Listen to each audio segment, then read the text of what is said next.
ल हेर्नुहोस् है साथीहरू, आजभोलि चाहिँ स्कुल बिदा भएदेखि चाहिँ मेरो छोरीको हातबाट हामीले प्रत्येक दिन यामी यामी डिफ्रेन्स भेराइटिजहरू चाहिँ टेस्ट गर्न पाइराखेको छौँ है। मेरो छोरीलाई चाहिँ कुकिङमा लास्टै धेरै नै इन्ट्रेस्ट छ होइन, सो उनले प्रत्येक दिन चाहिँ डिफ्रेन्ट आइटमहरू बनाइराखेको हुन्छ क्या।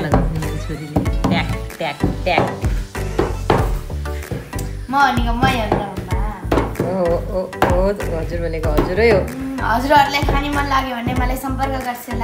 हस् ल हेर्नु त कति राम्रोसँग कटिङ गरेकी कि छोरीले है, कस्तो मजाले मिलाएर होइन, कस्तो मिलाएर काटेको ल। हेर्नुहोस् त साथीहरू, मेरो छोरीले अब कसरी काट्नुपर्छ बेबी?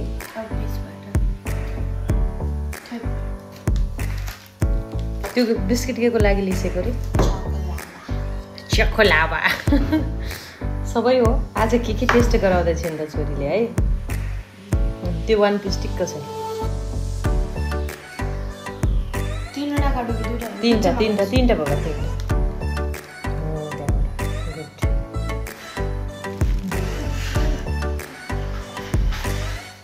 यस्तो कुकिङमा इन्ट्रेस्ट राख्ने मान्छे को छ त ल भन्नुहोस् त साथीहरू। कुकिङमा उनलाई चाहिँ डिफ्रेन्ट भेराइटिजहरू पकाउन एकदमै सौक छ। Am I right baby? के भन्दैछ त? भोलि चाहिँ आज यो सिमी र चकुलाको भयो, अस्तितिर पानीपुरी बनाएको थिएँ, अनि त्यसको पछाडिको दिन मैले समोसा बनाएको थिएँ, अनि समोसा बनाएको साँझको दिन मैले चटपट बनाएको थिएँ नि। अनि पछि अब भोलि चाहिँ उ बनाउने कि त भोलि कि त पर्सि त्यो बोइल्ड आलुको फ्रेन्च फ्राइज। अनि मेरो टिकटक आइडी चाहिँ ब्यान भयो कि गाइस, मलाई धेरै नराम्रो लाग्यो। अहिलेसम्म 20-25 वटा भइसक्यो कि। तर टिकटक आइडी हजुरको कहिले ब्यान्ड भएको थाहा छ?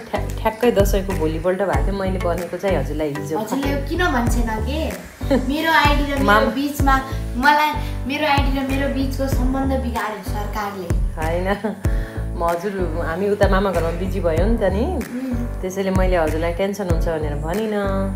अब हजुर त पक्कै मेरो कति राम्रो भिडियोजहरू थियो भनेर। मेरो भाइ र मेरो दामी अङ्गरवाला पनि थियो। बिचरा मलाई पनि धेरै दुःख लाग्यो। दसैँको मेमोरिजहरू थियो, दसैँको ट्रान्जिसन भिडियो थियो। म के गर्नु? अनि अर्को एउटा समरको बेस्ट ह्याक मैले गरेको छु अहिलेसम्म, त्यो आइस होला किन